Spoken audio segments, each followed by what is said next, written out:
Hello guys, कैसे हैं आप सब। आई होप कि आप सब बिल्कुल ठीक होंगे एंड सेफ होंगे। तो चलिए हम अपनी स्टोरी को स्टार्ट करते हैं। अब तक हमने देखा था कि वांग जी के साथ उसके ऑफिस में शिचैन और शुयांग भी बैठे हुए थे। वांग जी शिचैन का वो परेशान कर रहा था और शिचैन का वांग जी को। थोड़ी देर दोनों भाई एक दूसरे को ऐसे ही टीज़ करते हैं और एक दूसरे के लवर्स के बारे में एक दूसरे को बताते हैं। अब वांग जी अपने ब्रदर से कहता है, मैं चाहता हूँ कि आप मेरे साथ विंग से मिलने उसके घर चलें। मैं विंग को एक ऑफिशियल प्रपोज़ल देना चाहता हूँ और मैं विंग से अगले 3 दिनों में इंगेजमेंट करना चाहता हूँ। शिचैन ये सुनते ही शॉक्ड और शिचैन का मुंह खुला का खुला रह जाता है। शिचैन कहते हैं क्या? और शुयांग वो धड़ाम से सोफे पे बैठ जाता है। बॉस, आप सच में एंगेजमेंट कर रहे हैं 3 दिन में? शुयांग जोर से चिल्लाता है और वांग जी और शिचैन अपने कानों में उंगलियां डालकर अपने कानों को बचाने के लिए बंद करके बैठ जाते हैं। अब शुयांग के चीख सुनकर पूरे ऑफिस में एक नई लहर दौड़ गई थी। ऑफिस में चल क्या रहा है?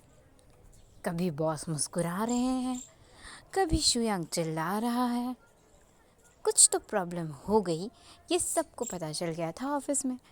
शुयांग जिसे ऐसे खुश होता हुआ देखकर वांग जी कहता है, बस भी करो शुयांग, क्या तुम हम दोनों भाइयों के कान के पर्दे फाड़ कर हमें बहरा करना चाहते हो? तो शुयांग अपने एक्साइटमेंट को दबाते हुए कहता, नहीं नहीं बॉस, ऐसा नहीं है।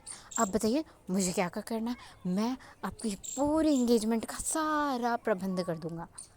इतना सुन के वांग जी हो जाता है खुश और शुयांग वहाँ से निकल जाता है। एंगेजमेंट के लिए बहुत सारे अरेंजमेंट्स कर रहे थे, कुछ लोगों को हायर करना था और भी काफ़ी सारी शॉपिंग करनी थी। इधर वांग जी और शिचैन दोनों भी शुयांग को ऐसे खुश देखकर खुश हो रहे थे। शिचैन अपने ब्रदर को हक करते हुए उससे कहते हैं, वांग जी, मैं तुम्हारे लिए बहुत खुश हूँ।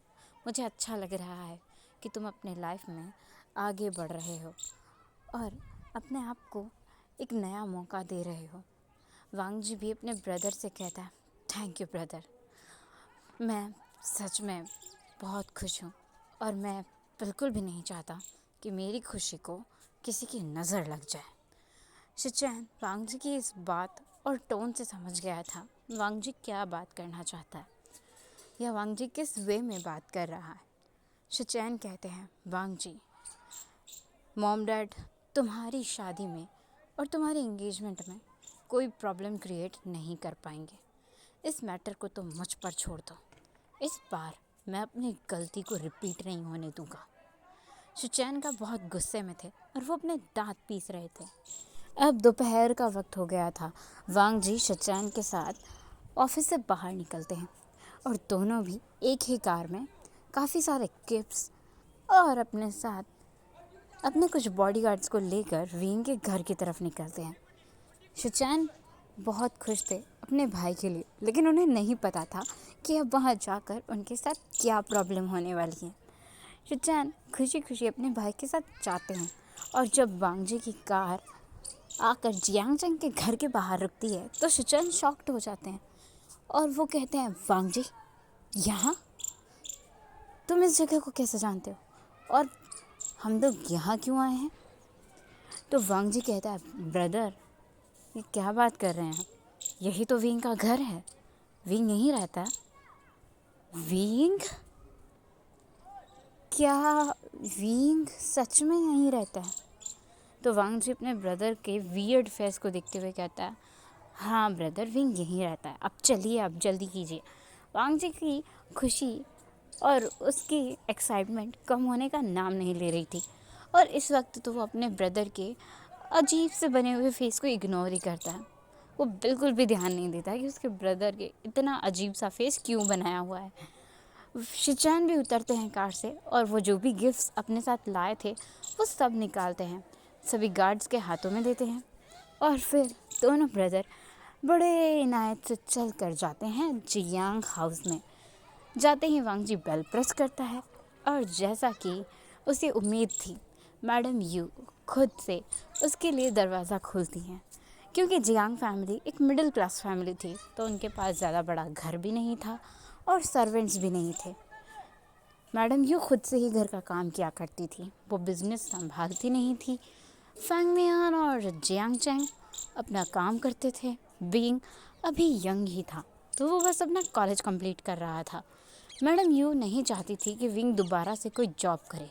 एक साल में विंग अपने काफ़ी सारे इनकम को कर चुका था और उसने काफ़ी कुछ फेस भी किया था अपने पेरेंट्स के जाने के बाद। सो अब हम बढ़ते हैं स्टोरी की तरफ। मैडम यू दरवाज़ा खोलती हैं और वांग जी और उसके साथ में शिचैन को देखकर वो खुश हो जाती हैं। वो उनका वेलकम करती हैं।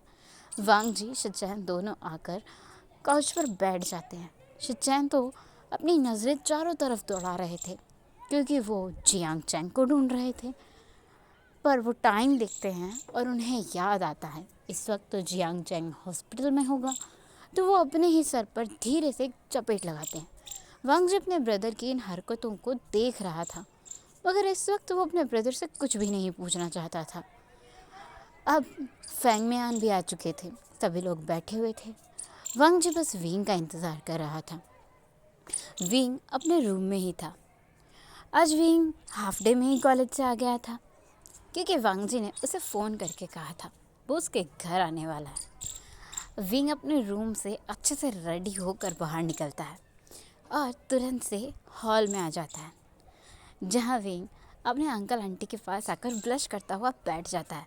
अब तक विंग का ध्यान ना वांग जी पर था और ना ही वांग जी के पास बैठे शिचैन पर, लेकिन शिचैन का मुंह खुला का खुला रह गया था जब उन्होंने अपने सामने विंग को देखा। शिचैन बड़ी बड़ी आंखों से देख रहे थे और मन में सोच रहे थे, क्या वांग जी तुम्हें यही मिला था क्या अपना ओमेगा बनाने के लिए? ये तो बहुत डेंजरस है। अब तो पता नहीं मेरे साथ क्या होगा। हाँ, ये तो मेरी वाट लगा देगा। उस दिन मैं इसके हाथों से बच गया, लेकिन आज आज पता नहीं मेरे साथ क्या करेगा ये ओमेगा। शिचैन को डर लग रहा था, क्योंकि उन्होंने विंग का वो डेविल वाला फेस देख लिया था और उन्होंने बहुत अच्छे से विंग के हाथों से मार पिटाई भी खाई थी। वांग जी अपने ब्रदर को देख रहा था। शिचैन सोच रहे थे, अभी तो ये कितना इनोसेंट लग रहा है, कितना ब्लश कर रहा है, और उस दिन इसने मुझे कितना मारा था। मेरा बम, मैं 2 दिन तक बैठ नहीं पाया, और मेरा पैर, मैं तो पूरी रात ढंग से सो भी नहीं पाया था। शिचैन तो अपने बम और अपने पैर को बार बार सहला रहे थे, क्योंकि विंग को देख देख कर उन्हें फिर से वही दर्द महसूस हो रहा था जो उस दिन विंग के बैट से मार खा के उन्हें महसूस हुआ था।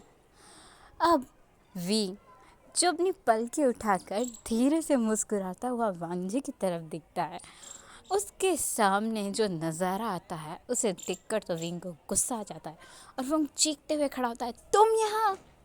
और शिचैन का हड़बड़ाहट में खड़े हो जाते हैं। वांग जी और मैडम यू, फैंग मियान, वो सब शॉकिंगली बैठे बैठे देख रहे थे। शिचैन का विंग की तरफ देखकर कहते हैं, हाँ मैं वो, और विंग उन्हें बोलने का मौका ही नहीं देता। उससे पहले विंग उठकर शिचैन के पीछे दौड़ने लगता है। विंग कहता है, रुको यू घटिया अल्फा कहीं के, मैं तो तुम्हें नहीं छोड़ूंगा। आज तो तुम मेरे हाथों से मरोगे। उस दिन तो तुम मेरे ब्रदर का पीछा कर रहे थे और आज तो मेरे घर तक आ गए। रुको, मैं तुम्हें अच्छा सबक सिखाऊंगा। विंग शिचैन को फिर से पीटने के लिए कुछ ढूंढने लगता है, मगर वहाँ पर विंग को कुछ भी ऐसा नहीं मिलता जिससे विंग शिचैन को पीट सके। लेकिन विंग शिचैन को दौड़ाने लगता है। शिचैन हॉल में ही राउंड राउंड सर्कल में दौड़ रहे थे। विंग उनके पीछे दौड़ रहा था और ये सारा नज़ारा कुत्ते बिल्ली की लड़ाई वाला वांग जी बड़े मज़े से देख रहा था। उसे ये जानने में बहुत इंटरेस्ट था कि विंग और शिचैन के बीच में हुआ क्या है। उसे अब तक तो समझ में आ गया था कि ज़रूर ही उसके ब्रदर और विंग के बीच में किसी बात पर लड़ाई हुई होगी। वांग जी इंतज़ार कर रहा था और विंग की आंटी अब गुस्से में लाल पीली हो गई थी। वो विंग पर चिल्लाती है, विंग! और विंग वहीं स्टैचू भूत बनकर खड़ा हो जाता है। शिचेंगा की जान में जान आ जाती है और वो गहरी गहरी सांसें लेने लगते हैं। थैंक गॉड मैं बच गया, आज तो फिर से ये मेरे हाथ पैर तोड़ देता। शिचेंगा हाँफते हुए वांग जी के पास आकर बैठ जाते हैं और फैंग मैन उन्हें एक गिलास पानी ऑफर करते हैं। शिचेन बिना किसी शर्म और लिहाज के पानी का गिलास उठाते हैं और पानी पी लेते हैं। विंग, जो अपनी आंटी की स्ट्रिक्ट वॉइस सुनकर डर गया था, वो फिर से अपने मासूम से अवतार में आ जाता है। मगर विंग शिचेंगा को देखकर अभी भी दांत पीस रहा था। मैडम यू पूछती है, विंग ये क्या तरीका है? वो वांग जी मिस्टर लैन के बड़े ब्रदर हैं। विंग ये सुनते ही शॉक्ड। अब तो विंग की बारी थी तोते उड़ जाने की, और विंग के सच में तोते उड़ गए थे। विंग थोड़ी देर के लिए शॉक्ड हो गया था। फिर वो अपनी आंटी से कहता है, आंटी आपको पता है ये वही अल्फा है, ये जियांगचेंग गग को परेशान करने के लिए उनके हॉस्पिटल जा रहे थे और इनकी फ़ोटोज़ मुझे न्यू हैसांग ने दी थी और यही तो थे जिनको मैंने पीटा था। आंटी यू भी शॉक्ड। और ये बात अब तक तो घर में सब लोगों ने सुन ली थी और वांग जी भी शॉक्ड था। अब वो अपने ब्रदर की तरफ देख रहा था। वांग जी अपने ब्रदर की तरफ देखकर स्माइल करते हुए कहता है, क्या बात है ब्रदर, हम दोनों भाइयों ने एक ही घर में डाका डाला है। वैसे ये मेरा ओमेगा है, कैसा लगा? शिचेंगा वांग जी के कानों में घुसपुसाते हुए कहते हैं, अरे ये ओमेगा है, यह आफत है वांग जी, इससे तो तुम्हें भगवान ही बचाए। तुम्हें क्या यही मिला था? ये तो बहुत डेंजरस है, इसकी वजह से मेरी लव लाइफ अटकते अटकते बच गई। वांग जी कहता है, ब्रदर ये सब तो मुझे आपसे बाद में डिटेल में जानना है, पर अभी तो हम वो काम करते हैं जिसके लिए आए हैं। वांग जी अब खड़ा होता है और विंग के पास आकर कहता है, विंग इनसे मिलो, ये है मेरे एक लौते बड़े ब्रदर जो मेरा हमेशा से ख्याल रखते आए हैं, लैन शिचेन। मैं शिचेंगा से बहुत प्यार करता हूँ और उम्मीद है कि शिचेंगा भी तुमसे बहुत अच्छे से घुल मिल जाएंगे। विंग अपने मन में दांत पीसते कह रहा था, घुल मिल जाएंगे मेरी जुत्ती, इन्हें तो मैं छोड़ूंगा नहीं। अभी तो विंग को शिचेंगा पर गुस्सा ही आ रहा था। अब सब लोग अपनी जगह बैठ गए थे। वांग जी जो भी गिफ्ट्स लाया था वो जियांग फैमिली को देता है और शिचेंगा को कोहनी मारकर होश में लाते हुए कहता है, गा अब क्या यहाँ बात मैं करूँगा या आप करेंगे? तो जियांग शिचेंगा कहता है, तुम कर लो। वांग जी घूर कर देखते हुए कहता है, अच्छा अगर मुझे अपनी शादी की बात खुद ही करनी होती तो मैं आपको लाता साथ में। दोनों भाइयों के बीच में खुसुर पुसुर हो रही थी और ये देखकर मैडम यू और फैंग मियान मुस्कुरा रहे थे। अब फैंग मियान खुद ही कहते हैं, बॉस। जैसे ही वो बॉस कहते हैं, वांग जी और शिचेंगा उनकी तरफ देखकर कहते हैं, अंकल आप अब बॉस मत कहिए, जब हम लोग घर में हों तब आप मुझे वांग जी कह सकते हैं और मैं आपको अंकल। फैंग मियान मुस्कुराते हैं और कहते हैं, बेटा मैं समझ सकता हूँ, आप ये सब गिफ्ट्स लेकर आए हैं और आगे रिश्ते की बात करना चाहते हैं। शिचेन फैंग मियान की तरफ देखकर कहते हैं, अंकल फैंग मियान, वांग जी चाहता है कि विंग की और उसकी अगले 3 दिनों में एंगेजमेंट हो जाए। फैंग मियान और मैडम यू शॉक्ड हो जाते हैं। जियांग फैंग मियान कुछ बोलने ही वाले थे, तभी शिचेन कहते हैं, आप लोगों को परेशान होने की ज़रूरत नहीं है, सारी तैयारी हम लोगों की तरफ से कर दी जाएगी, आप लोगों को बस बताई गई लोकेशन पर रेडी होकर पहुंच जाना है, बाकी सब हम अरेंज कर देंगे। फैंग मियान कुछ बोलते उससे पहले ही विंग कहता है, लेकिन 3 दिन में ही क्यों, हम लोग आराम से भी तो कर सकते हैं। वांग जी विंग की तरफ दिखता है और कहता है, विंग मैं जो कह रहा हूँ उसके पीछे एक रीज़न है, वो मैं तुम्हें बाद में बताऊँगा। विंग कहता, नहीं मुझे अभी बताओ। तभी वांग जी विंग को लेकर उसके रूम में जाता है और यहाँ शिचेंगा उन्हें समझाने लगते हैं।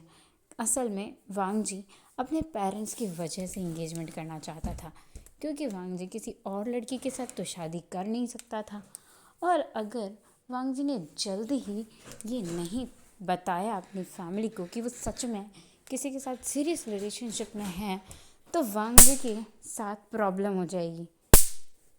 और वांग जी ऐसी प्रॉब्लम को फेस नहीं करना चाहता था, इसलिए वो ऐसा ही करता है। अब हमें सीन दिखाया जाता है वांग जी और विंग का, जो एक रूम में थे। विंग थोड़ा सा नर्वस था और पता नहीं क्यों उसे अच्छा नहीं लग रहा था। वो वांग जी से कहता है, पर हम लोग इतना जल्दी शादी क्यों कर रहे हैं, क्या बात है, बताइए ना। तो वांग जी विंग से कहता है, तुम्हें नहीं लगता कि मैं बहुत ज़्यादा हैंडसम हूँ और रिच भी? मेरे पीछे तो काफ़ी सारी लड़कियाँ घूमती रहती होंगी, तो तुम नहीं चाहते कि मैं सब लोगों को ये बता दूं कि मैं किसी के साथ कमिटेड हूँ? बस इतना कहकर वांग जी विंग को किस कर लेता है। सो गाइस, आज के लिए बस इतना ही। मिलेंगे नेक्स्ट पार्ट में। आप मुझे बताइएगा स्टोरी कैसी लगी। Thank you for watching. Video अच्छा लगा हो तो चैनल को